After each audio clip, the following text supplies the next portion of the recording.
for that. Good afternoon. Earlier today, the Supreme Court upheld the constitutionality of the Affordable Care Act, the name of the health care reform we passed 2 years ago. In doing so, they've reaffirmed a fundamental principle that here in America, in the wealthiest nation on earth, no illness or accident should lead to any family's financial ruin.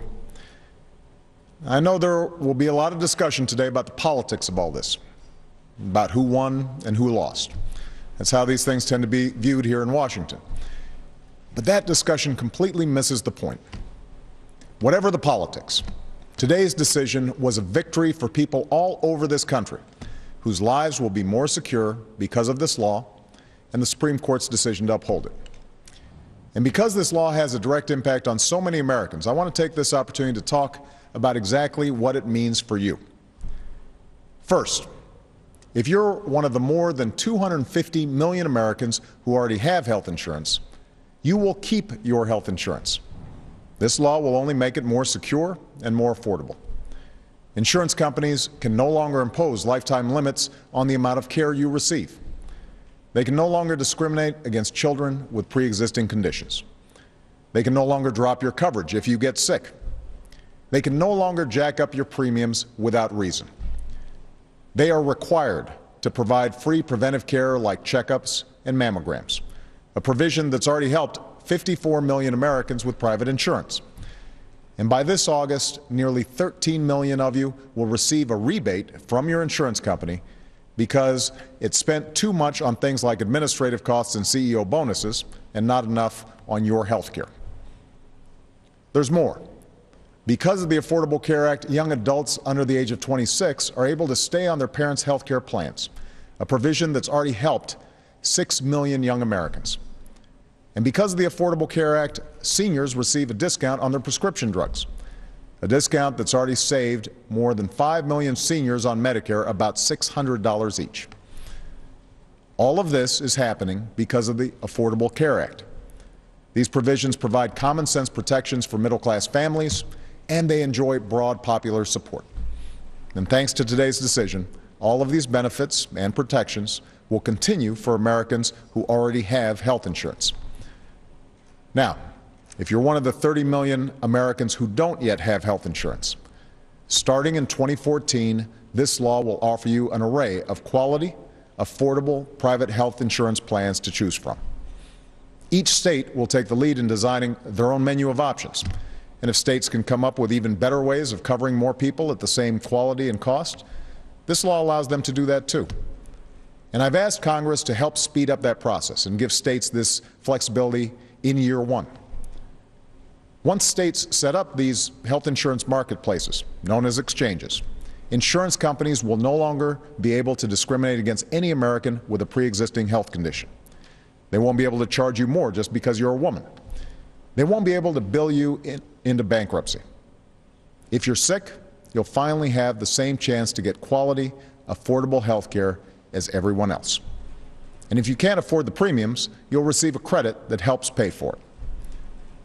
Today, the Supreme Court also upheld the principle that people who can afford health insurance should take the responsibility to buy health insurance.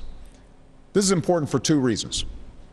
First, when uninsured people who can afford coverage get sick and show up at the emergency room for care, the rest of us end up paying for their care in the form of higher premiums.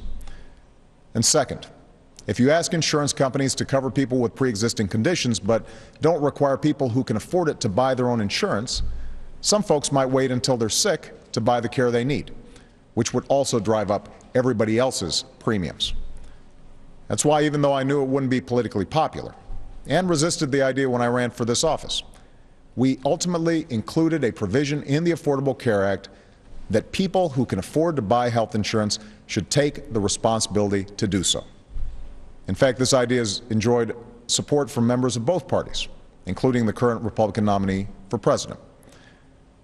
Still, I know the debate over this law has been divisive. I respect the very real concerns that millions of Americans have shared. And I know a lot of coverage through this health care debate has focused on what it means politically. Well, it should be pretty clear by now that I didn't do this because it was good politics. I did it because I believed it was good for the country. I did it because I believed it was good for the American people. You know, there's a framed letter that hangs in my office right now. It was sent to me during the health care debate by a woman named Natoma Canfield. For years and years, Natoma did everything right. She bought health insurance, she paid her premiums on time, but 18 years ago, Natoma was diagnosed with cancer. And even though she'd been cancer-free for more than a decade, her insurance company kept jacking up her rates year after year. And despite her desire to keep her coverage, despite her fears that she would get sick again, she had to surrender her health insurance and was forced to hang her fortunes on chance. I carried Natoma's story with me every day of the fight to pass this law. It reminded me of all the Americans, all across the country, who have had to worry not only about getting sick, but about the cost of getting well. Natoma is well today, and because of this law, there are other Americans, other sons and daughters, brothers and sisters, fathers and mothers, who will not have to hang their fortunes on chance. These are the Americans for whom we passed this law. The highest court in the land has now spoken. We will continue to implement this law, and we'll work together to improve on it where we can. But what we won't do, what the country can't afford to do, is refight the political battles of 2 years ago or go back to the way things were. With today's announcement, it's time for us to move forward, to implement and, where necessary, improve on this law. And now's the time to keep our focus on the most urgent challenge of our time, putting people back to work, paying down our debt, and building an economy where people can have confidence that if they work hard, they can get ahead.